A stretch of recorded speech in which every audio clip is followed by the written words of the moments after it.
so we've got our centered piece of clay. One thing I don't want to see is, Mrs. Fowler, is my clay centered? And you don't have a moving wheel. We can't tell if it's centered when your wheel is not moving. The only way we can tell if it's centered is if we make our wheel move. Now I can answer that question.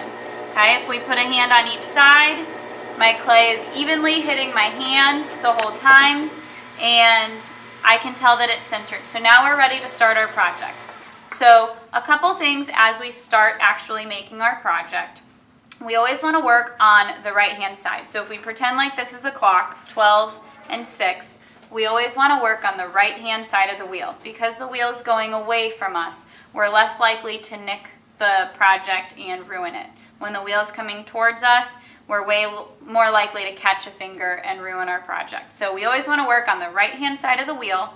The other thing that we always want to make sure of is that our hands are either doing one job together or there's one supporting and one working. We never want our hands going away from each other or doing two separate jobs. Okay? So the first thing that we need to do is make a hole in our project. The other thing that you never want to do not touch your clay when your wheel is not moving. It will throw it off center. So if your wheel is not moving, don't touch it. Okay? So I'm going to go ahead and start it. Not quite as fast as it was going when I was centering. Okay? Remember, the further along we get, the slower our wheel can go. Wet my hands. And you can throw it off center even once it's centered. So we have to do everything with nice steady hands. So I'm going to always make sure that I've anchored my elbows into my hip bones. And in this step, my thumbs are going to do one job together. So my fingers are going to rest on the sides. They're not doing anything. They're just hanging out. My thumbs are going to do the work. And I'm going to hover over the center, and then I'm going to start to push down. As I push down, my thumbs are going to glue together. Pretend like they're Siamese twins, okay? So we don't want them coming apart, and we don't want to wobble them. That's why we put the fingers on the side to help support. Okay, so I'm going to hover, make sure I'm right in the center, and then I'm going to start to push down. If you need more water, get more water. We just want to make sure that we're right in the center. So all I'm doing right now is making the hole. I'm not making it wider. I'm not doing anything else than making a hole. Okay?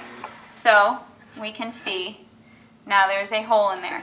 It's always better to leave the hole, leave the base a little bit thicker than you think you need. We can always thin out the base, but we cannot thicken it up. So if it gets too thick, or if it gets too thin, we have to start over. Okay? So I can't really get in there right now. So next step is to open the base a little bit. So in this step, I'm going to have one supporting hand, and it's okay if your supporting hand is on the left side. We just don't ever want our working hand on the left side. So left hand's going to support, right hand is going to do the working. I'm going to take my two middle fingers and I'm going to pull the wall straight towards me just enough so that I can get in there and measure the base. Okay?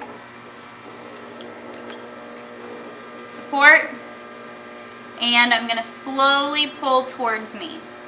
You don't want this hand here. If this hand is here, then you'll be squeezing your walls skinnier. That's not the step that we're on right now. We're just trying to widen our base. So make sure that this is on the side and your fingers are just pulling towards you. So we're widening it up. Okay? Then I'm going to make sure that my base is nice and flat so that I get an accurate measurement. So I'm just going to push down on that base a little bit. Okay?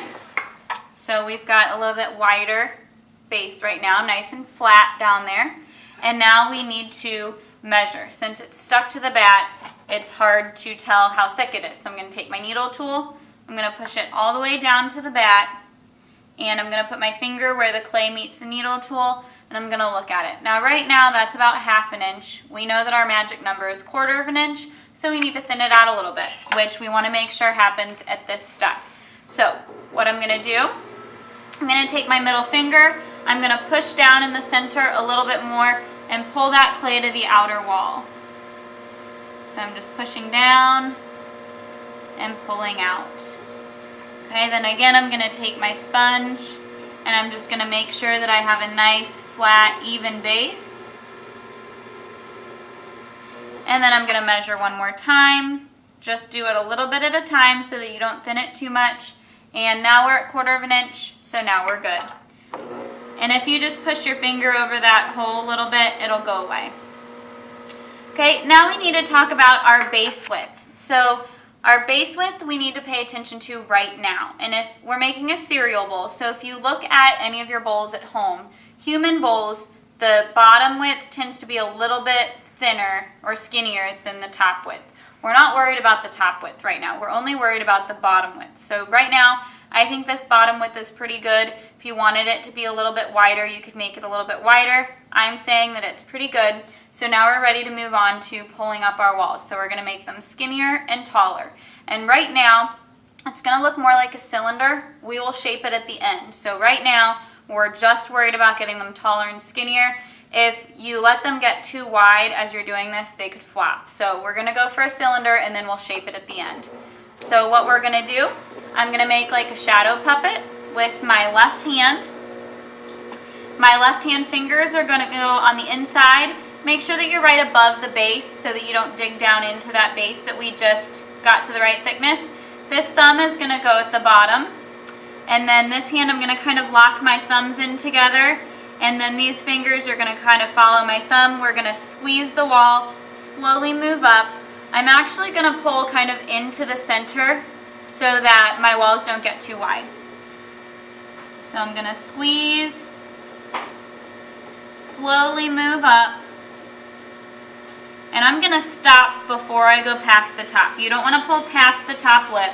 At the very top, I can just squeeze it with my thumb and first finger and smooth it over to make sure that it's a good thickness. Okay, so a couple of things. We want to make sure that